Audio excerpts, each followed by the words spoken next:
မင်္ဂလာပါရှင်အခုရှင်းပြပေးသွားမှာကတော့ညီမတို့ Infodesk Software Company ကထုတ်တဲ့ Clinic Pro Software လေးရဲ့အသုံးပြုပုံလေးကိုရှင်းပြပေးသွားမှာဖြစ်ပါတယ်ညီမတို့ဒီ Clinic Pro Software လေးကိုစပြီးတော့အသုံးပြုရမယ်ဆိုလို့ရှိရင် user name နဲ့ password ကိုရိုက်ထည့်ပြီးတော့ login ဝင်ပေးရမှာဖြစ်ပါတယ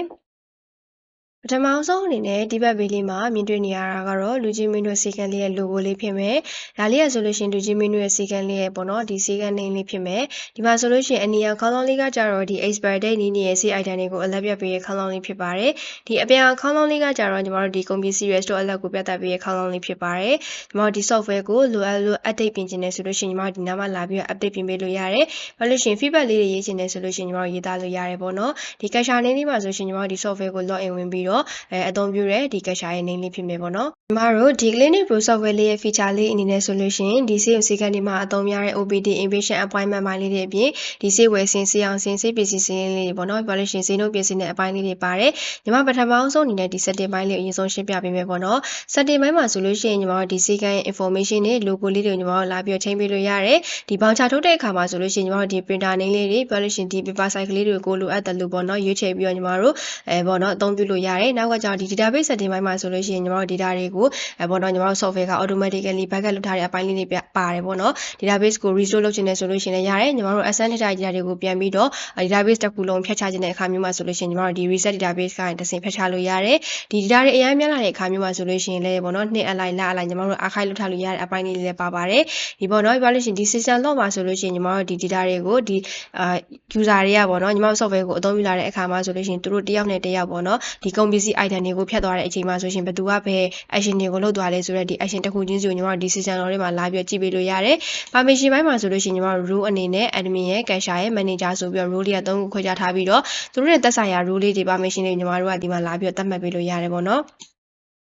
ဒုတိယတစ်ပိုင်းအနေနဲ့ညီမတို့ကကြာဒီ OPD ဘိုင်း OPD ဘိုင်းမှာဆိုလို့ရှိရင်ညီမတို့ကဒီ patient ရဲ့ doctor ရဲ့ treatment history ဆိုပြီးတော့ဒီ3ပိုင်းပါပြီးတော့ဒီ doctor ဘိုင်းမှာဆိုလို့ရှိရင်ညီမတို့ဒီဆေးခန်းမှာထိုင်မဲ့ doctor ရဲ့အမည်ဖုန်းနံပါတ်သူ့ရဲ့လိပ်စာအထူးပြုကူတဲ့ဟာလေးညီမတို့လာပြီးတော့သတ်မှတ်ပေးလို့ရတယ် patient ဘိုင်းမှာဆိုလို့ရှိရင်လည်းညီမတို့ဒီဆေးခန်းကိုလာပြီးတော့ကူမဲ့ patient အမည်အသက်ဖုန်းနံပါတ်ကလေးထည့်ပေးလို့ရတယ်သူဘာ case နဲ့လာပြလဲပဲဆရာဝန်နဲ့ပြမှာလဲဆိုပြီးညီမတို့ဒီမှာလာပြီးတော့သတ်မှတ်ပေးလို့ရတယ်လိုအပ်လို့ပေါ့နော်ဒီ patient information ကိုညီမတို့လာပြီး edit ပေးခြင်းလည်းရတယ်လို့ပုံလေးထည့်ခြင်းလည်းဆိုလို့ရှိရင်လည်းရတယ်ညီမတို့ဒီ patient ကိုမှလာပြီးတော့ဘာကုတ်လေးထုတ်ခြင်းလည်းဆိုလို့ရှိရင်လည်းရတယ်ပေါ့နော်ဒီနောက်ပိုင်းမှာ data တွေအများများလာတဲ့အခါမျိုးမှာဆိုလို့ရှိရင်ညီမတို့ဒီ patient ရဲ့ record ကိုနေ့အလိုက်လအလိုက်နှစ်အလိုက်ပေါ့နော်ညီမတို့လာပြီးတော့ဒီမှာဆွဲထုတ်လို့ရတယ်လို့ export excel ညီမတို့ excel file နဲ့ပြန်ပြီးထုတ်ခြင်းလည်းရတယ် date အလိုက်လေးညီမတို့ filter လုပ်ပြီးတော့လည်းထုတ်ခြင်းလည်းဆိုလို့ရှိရင်လည်းရပါတယ်ညီမတို့နောက်တစ်ခုက treatment history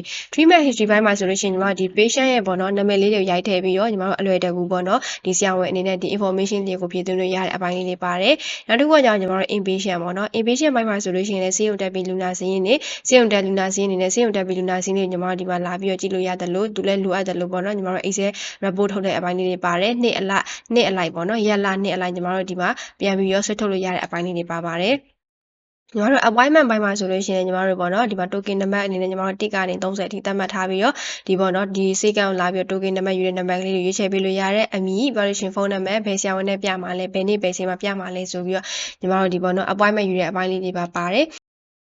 ်ညီမတို့နောက်တစ်ခုအနေနဲ့ service ဘိုင်းမှာဆိုလို့ရှိရင်ညီမတို့ဒီဆေးရုံစည်းကမ်းတွေမှာအသုံးများတဲ့ operation ဘိုင်းလက်ပိုင်းလေးကိုညီမတို့ဒီ catalog လေးတွေခွဲပြီးတော့သတ်မှတ်ပေးလို့ရတယ်လို့ဒီမှာဆိုလို့ရှိရင်ဒီ service အမည်လေးတွေထည့်ပြီးတော့ပေါ့နော်အရင်တန်ဖို့ရောင်းစီဆိုပြီးညီမတို့ဒီ service လေးလာပြီးတော့ create လုပ်လို့ရပါတယ်သူလည်းလိုအပ်တယ်ဆိုလို့ရှိရင်ညီမတို့ဒီ excel file လေးနဲ့ပြန်ပြီးတော့ report ထုတ်လို့ရတယ်ညီမတို့ဒီဆေးအဝယ်စင်းပိုင်းမှာဆိုလို့ရှိရင်လည်းပေါ့နော်ဒီမှာဆိုလို့ရှိရင်ကိုယ့်ရဲ့ဆေးရဲ့ catalog လေးတွေဂျန်နွေလေးညီမတို့သတ်မှတ်ပေးလို့ရတယ်အလက် quantity မှာဆိုလို့ရှိရင်လည်းကိုယ်ဘယ်နှဘူးဂျန်လို့ရှိရင်တောင်ဘယ်နှလုံးဂျန်ကိုအလက်ပြစီခြင်းလဲ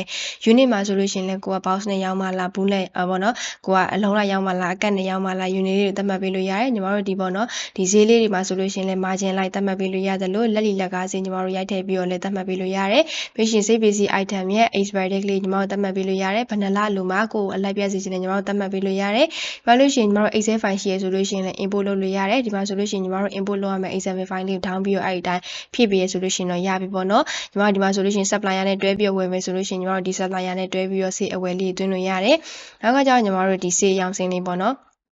ညီမတို့ဈေးရောင်းစင်းမှာဆိုလို့ရှိရင်ရောင်းချတဲ့ပုံစံနဲ့ညီမတို့လက်လီရဲ့လက်ကရဲ့ FOC ရဲ့ service ကဆိုပြီးတော့ပုံစံ၄မျိုးပါပြီးတော့ရောင်းချတဲ့နေရာမှာဆိုလို့ရှိရင်လည်း item name လေးတွေ catalog လေးတွေနောက်ကဒီ barcode လေးတွေရွေးချယ်ပြီးတော့အလွယ်တကူရောင်းချလို့ရတယ်ပေါ့နော်ဒီမှာဆိုလို့ရှိရင်ကိုရောင်းချခြင်းနဲ့ဒီဆေးပေါ့နော်ဆေးပစ္စည်းစရင်းလေးတွေညီမတို့ရိုက်ထည့်ပြီးတော့လို့ရှိရင်ဒီမှာဆိုလို့ရှိရင် vitamin ပေါ့ vitamin ဆိုညီမတို့အရေးအတွက်ကလေးရောင်းမယ်ဆိုလို့ရှိရင်ဒီမှာဆိုရှင်အရေးအတွက်ကလေးအတိုးလျှော့လုပ်လို့ရတယ်။ဘာလို့ရှိရင်ညီမတို့ဈေးနှုန်းလေးတွေပြန်ပြီးတော့ဟိုမှာဆိုရှင်ရောင်းစင်းဖွင့်ထားပြီဆိုပြီးတော့ဈေးနှုန်းလေးတွေပြန်ပြီးတော့ဖွင့်ပြီးတော့ရောင်းလို့ရတယ်။ discount လေးတွေပေးခြင်းနဲ့ဆိုလို့ရှိရင်လည်းရတယ်ညီမတို့ဒီပေါ်ဒီရောင်းတဲ့အခါမှာဒီ refer ပေးခြင်းနဲ့ဆိုလို့ရှိရင်လည်းကို refer ပေးခြင်းနဲ့ data လေးတွေရွေးချယ်ပြီးတော့ညီမတို့ရောင်းချလို့ရတယ်ပေါ့နော်ဒီရောင်းချတဲ့နေရာမှာဆိုလို့ရှိရင်ညီမတို့ဒီလက်ငင်းရောင်းချတဲ့အပိုင်းလေးပါတယ်အကျွေးရောင်းတဲ့အပိုင်းလေးပါတယ် OPD patient စီပရှင်ဒီပေါ့နော်ဆေးကံလာပြတဲ့ OPD patient စီပိုင်းလေးတွေဘာလို့ရှိရင်ဒီဆေးရုံတက်နေတဲ့လူနာကိုရောင်းမယ်ဆိုလို့ရှိရင်လည်း inpatient ဆေးပိုင်းလေးတွေညီမတို့ဒီဆေးရထမ်းမှာဆိုလို့ရှိရင်ညီမတို့ပေါ့နော်ဆေးပစ္စည်းလာလေးတဲ့အခါမျိုးလေးရှိတယ်အဲ့အချိန်မှာဆိုရှင်ညီမတို့ဒီဆေးရထမ်းပြန်တဲ့အချိန်မှာဆိုလို့ရှိရင်လည်းဘောင်ချတစ်ခုလုံး return ပြန်တဲ့အပိုင်းလေးနောက်ကကျတော့ item တစ်ခုချင်းစီ return ပြန်တဲ့အပိုင်းလေးတွေပါတယ်နောက်ကကျတော့ညီမတို့ဒီတယောက်ရောင်းတဲ့အချိန်မှာနောက်ထပ်တယောက်ကလာဝယ်တယ်ဆိုလို့ရှိရင်ညီမတို့ draft အနေနဲ့တင်ထားတဲ့အပိုင်းလေးတွေလည်းပါတယ်ပေါ့နော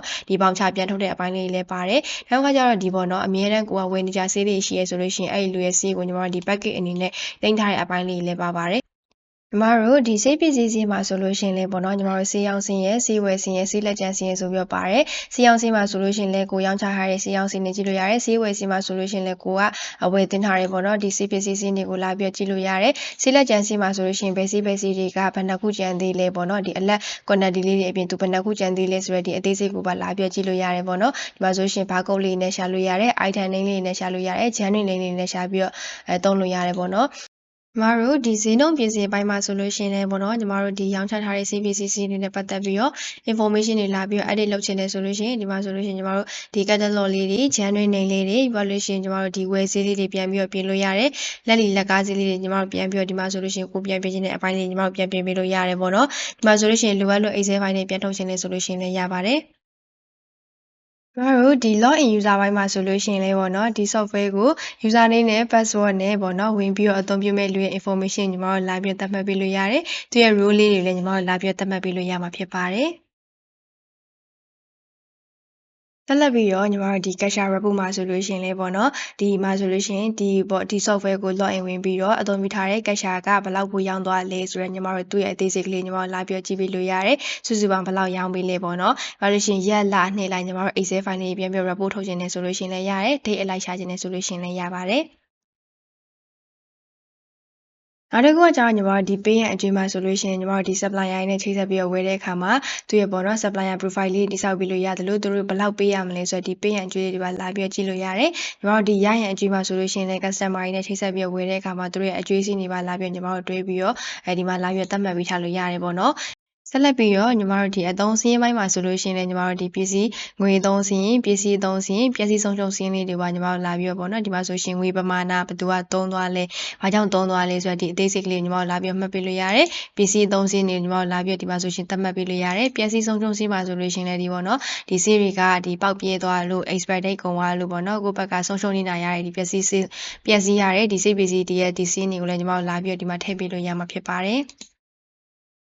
တို့နောက်တစ်ခုအနေနဲ့ဒီအစီရင်ခံစာမှာဆိုလို့ရှိရင်လည်းပေါ့နော်ညီမတို့ဒီစေးုံစေးကတစ်ခုလုံးရဲ့စေးရောင်းငွေဘယ်လောက်ရှိလဲပြီးလို့ရှိရင်စေးဝယ်ငွေဘယ်လောက်ရှိလဲလက်ကျန်ငွေပြီးရှင်သူရဲ့အသုံးစင်းရင်းနေပြီးရှင်ညီမတို့ဒီအသက်တဲ့အမြတ်ငွေစုစုပေါင်းဒီအကုန်လုံးပေါ့နော်စေးပစ္စည်းနဲ့ပတ်သက်တဲ့အရှုံးမြတ်စင်းတွေကိုညီမတို့လာပြီးကြည့်လို့ရမှာဖြစ်ပါတယ်ပြီးလို့ရှိရင်ဒီမှာဆိုလို့ရှိရင်ရက်လနှစ်လိုက်ညီမတို့ပြန်ပြီးဆွဲထုတ်ပြီးကြည့်လို့ရတယ်ဒိတ်ကလေးနဲ့ညီမတို့ရှာပေးလို့ရမှာဖြစ်ပါတယ်ပြီးလို့ရှိရင်ဒီစေးရောင်းစင်းအယောင်စင်းပေါင်းချရင်းနဲ့သူတို့နဲ့ပတ်သက်တဲ့ပေါ့နော် cash နဲ့ပြီးသွားတဲ့အပိုင်းလေးတွေ KB နဲ့ပြီးသွားတဲ့အပိုင်းလေးညီမတို့ပြန်ကြည့်လို့ရမယ်စေးဝယ်စင်းပြီးလို့ရှိရင်ဒီ refer ဒေါက်တာစီရင်ပေးထားရဆိုလို့ရှိရင်သူတို့နဲ့ဆိုင်ရာ refer fee တွေညီမလာပြီးပြန်ကြည့်လို့ရမယ်ဆေးလက်အကြံစီရင်ကုန်ကနေဆေးစရင်နေပြီးရှင်ဒီဆေးပစ္စည်းတစ်ခုချင်းစီရပေါ့နော်အရှုံးမြတ်စီနေညီမတို့ကြည့်လို့ရမယ်ဒီ supplier နဲ့ပတ်သက်ပြီးတော့လည်းပေးရန်အကျွေးပြီးရှင်သူတို့ရဲ့ profile လေးတွေ save return list တွေအသုံးစရင်ပစ္စည်းအသုံးစရင်ပြီးရှင်ပျက်စီးဆုံးရှုံးစီနေညီမတို့လာပြီးကြည့်လို့ရမှာဖြစ်ပါတယ်ဒီမှာဆိုလို့ရှိရင်ရက်လွန်ဆေးစီနေကြည့်လို့ရမယ် service ပိုင်းနဲ့ပတ်သက်ပြီးတော့ report တွေပြန်ကြည့်လို့ရတယ်လို့ညီမတို့ပြီး patient report ပိုင်းလေးလည်းညီမတို့ပြန်ပြီးတော့ကြည့်လို့ရတဲ့ beta data ကပေါ့နော်ဘယ် patient တွေကိုကူသွားလဲဆိုရင်ညီမတို့ဒီပေါ့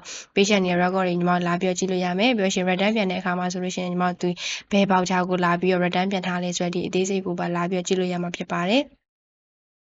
်နောက်ဆုံးတစ်ခုအနေနဲ့ဒီ upload to cloud မှာဆိုလို့ရှိရင်လည်းညီမတို့ဒီပေါ့နော်ကိုယ့်ရဲ့စီကံရဲ့ data တွေကို cloud ပေါ်မှာတင်ကျင်နေဆိုလို့ရှိရင်ညီမတို့ဒီ Infodesk software company ကနေပြီးတော့ဒီနေ့စဉ်ကြီးလေးနဲ့ဆောင်ရွက်ပေးရမျိုးလေးရှိရေပေါ့နော်